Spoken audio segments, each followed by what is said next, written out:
Hi guys. आपने पिछले episode में देखा ही होगा जो कि इसमें बताया गया है कि 6 महीने बाद की स्टोरी अभी बाकी है। वो हम इस एपिसोड में देखेंगे कि 6 महीने में क्या हुआ। तो आप वीडियो के अंत तक बने रहिए। अगर आपने हमारा चैनल सब्सक्राइब और वीडियो को लाइक नहीं किया तो कर ले, ताकि हर आने वाली वीडियो की नोटिफिकेशन आपको जल्द ही मिल सके। इसके बाद हम देखते हैं कि देविका मानती नहीं है।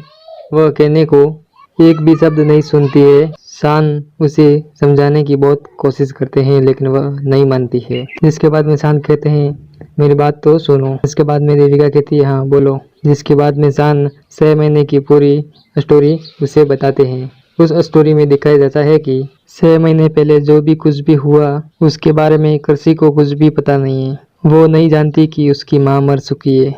जाते जाते अस्मिता ने मुझे वादा लिया था कि कृषि को इस बात की भनक भी न लगने दो कि तेरी माँ इस दुनिया में नहीं रही, क्योंकि यह अस्मिता की आखिरी इच्छा थी। मैंने अस्मिता को वादा किया था कि मैं तुम्हारी बात यह कृषि को कभी नहीं बताऊंगा। मैं यह वादा निभाऊंगा। हम में से कृषि को किसी ने भी यह नहीं बताया कि तुम्हारी माँ अभी मर चुकी है। अस्मिता कभी वापिस नहीं आएगी। जिसके बाद में देविका कहती है तो मुझे से क्या चाहता है, मैं कैसी हेल्प करूं। जिसके बाद में शान कहते हैं कि अस्मिता जाने के बाद में कृषि की तबीयत ठीक नहीं रहती है। वह काफ़ी सैड रहती है। न तो किसी से बात करती है, न तो खाना खाती है, न तो खेलना कूदना करती है। जिसके बाद में शान कहते हैं कि मैं चाहता हूँ कि तुम कृषि की माँ बनकर मेरे घर पर चलो, हमारे साथ रहो। सिर्फ कुछ दिनों की बात है। कृषि ठीक हो जाने तक पता है मेरी बेटी मर जाएगी। जिसके बाद में हम देखते हैं कि यह बात करते ही देविका जोर जोर से हंसने लगती है। जिसके बाद में देविका कहती है कि आई एम सॉरी, ये क्या था।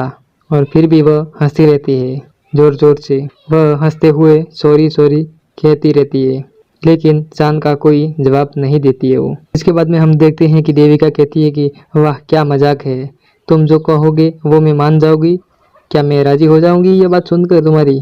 मुंह उठाकर तुम्हारे साथ चले आऊंगी। मैं तुम्हारे घर वालों के साथ रहूंगी, उस कृषि की माँ बनकर रहूंगी। इसके बाद में हम देखते हैं कि देविका काफी मजेदार फुन्नी करती रहती है। ये सभी बातें देविका पूरी मजाक में लेती है और वह कहती है कि क्या ये सब मैं कर सकती हूँ? क्या तुम्हें लगता है यह मैं कर सकती हूँ? जिसके बाद हम देखते हैं कि यह बात सुनकर देविका की जान बहुत गुस्से में हो जाते हैं और गुस्सा होकर देविका को पकड़ लेते हैं, जो कि लॉकअप में होते हैं। इसके बाद में हम देखते हैं कि शान कहते हैं कि मुझे लगता नहीं है, मुझे यकीन है।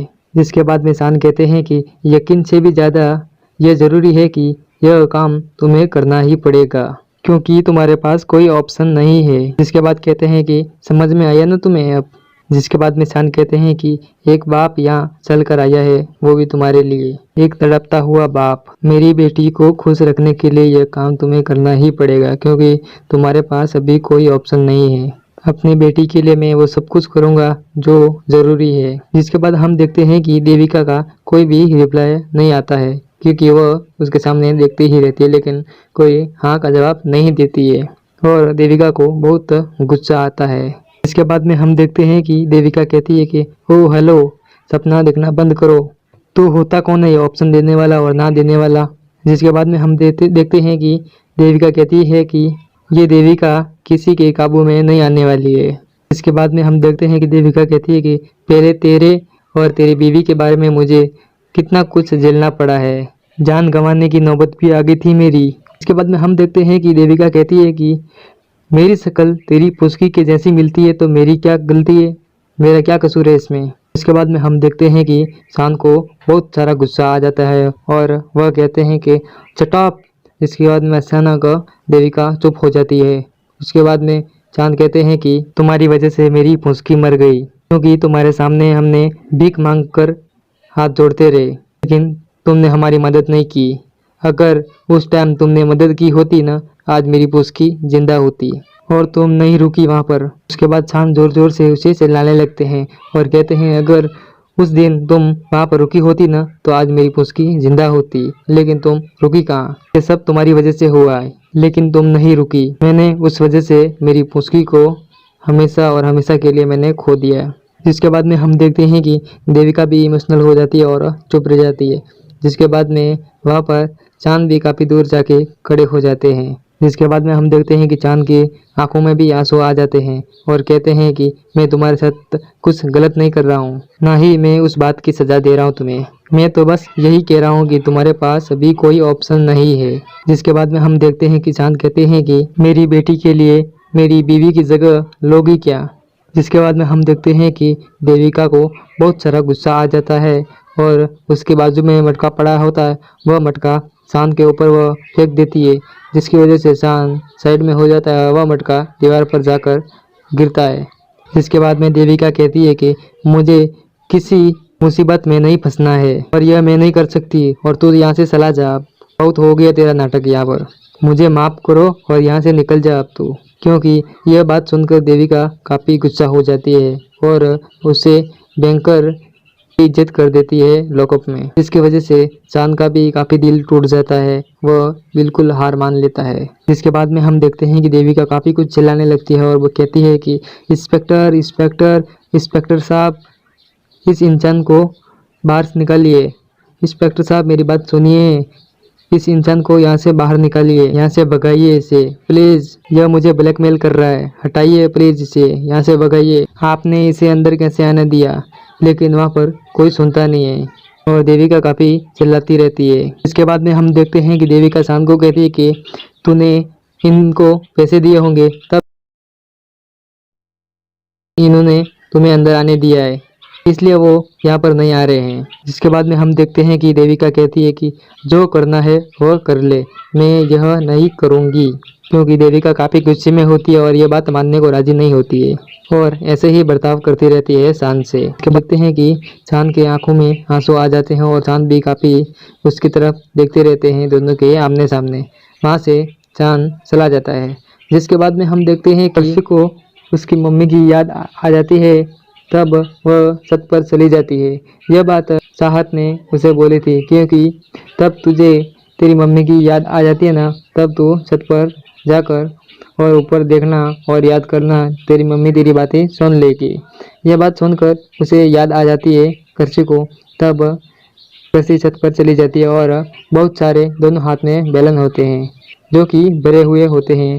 फिर वह कहती है कि मम्मा मैं आ रही हूँ आपके पास। वह ऊपर देखकर काफ़ी कुछ कहती रहती है और वह कहती है कि मम्मा मैं भी तुम्हारे पास आ रही हूँ, मुझे यहाँ अकेला महसूस होना पड़ रहा है, मुझे यहाँ पर अच्छा नहीं लग रहा है बिल्कुल भी, मैं तुम्हारे पास आना चाहती हूँ और मैं अभी आ रही हूँ। वह ऐसे करती करती किनारे पर चली जाती है दीवार के, जहाँ पर अचानक शान भी आ जाते हैं नीचे, जो कि कार में उतरते वक्त वह काफ़ी बेहद टूट चुके होते हैं, क्योंकि देविका ने उनकी बात नहीं मानी, इसलिए वह काफ़ी टेंशन में होते हैं। जिसकी वजह से काफ़ी वह ऊपर देखते वक्त उनकी नज़र कर्सी पे चली जाती है। जिसके बाद में कर्सी कहती है कि मम्मा मैं तुम्हारे पास आ रही हूँ और अभी जल्दी तुम्हारे पास आ जाऊँगी। यह बात वापिस सुनकर शान भी उसे आवाज़ लगाता है कि बेटा कर्सी पीछे हटो, तुम आगे हो किनारे पर और नीचे गिर जाओगे। यह बात करते ही वह कर्सी भी नहीं सुनती है और कहती है कि मम्मा मैं तुम्हारे पास जल्द ही आ जाऊंगी, लेकिन वह पीछे नहीं जाती है, वह आगे चलती रहती है। जिसके बाद में वह छत से नीचे गिर जाती है और गिरते वक्त वहाँ पर चांद उसे पकड़ लेते हैं। पकड़ने के बाद में वह बेहोश हो जाती है और जिसके बाद में चांद उसे बोलते हैं कि कर्सी बेटा कर्सी, लेकिन कर्सी वह तो बेहोश हो जाती है, जिसकी वजह से उसे उठाकर वापस घर में लेके जाते हैं, जहाँ पर उसे पानी का छुटकारा लेने से वह बेहोश में वापस उठ जाती है। इसके बाद में काफ़ी कुछ गहरा तनाव और रहता है। इसके बाद में बताया जाता है कि यह बात चाहत ने कर्सी को बताया था। यह फिर चांद को वह बात बता देती है कि पापा यह बात मैंने बताई थी कर्सी को, क्योंकि कर्सी बहुत सैड रहती थी, इसलिए मैंने कर्सी को बता दिया था।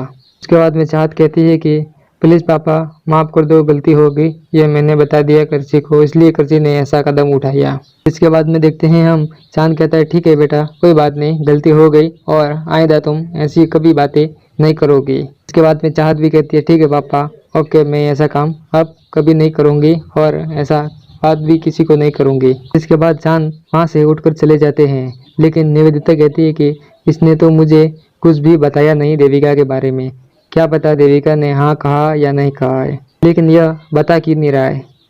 यह मन में सोचती रहती है निवेदिता भी। जिसके बाद में हम देखते हैं कि शान काफ़ी तनाव में आकर वह बाहर चले जाते हैं। आज का एपिसोड इतना ही। अगले एपिसोड में देखेंगे कि क्या होने वाला है। तब तक आप हमारे चैनल पर बने रहिए और वीडियो अच्छा लगा हो तो कमेंट बॉक्स में ज़रूर अपनी राय दें। कैसा लगा यह पार्ट आप हमें राय दे सकते हैं।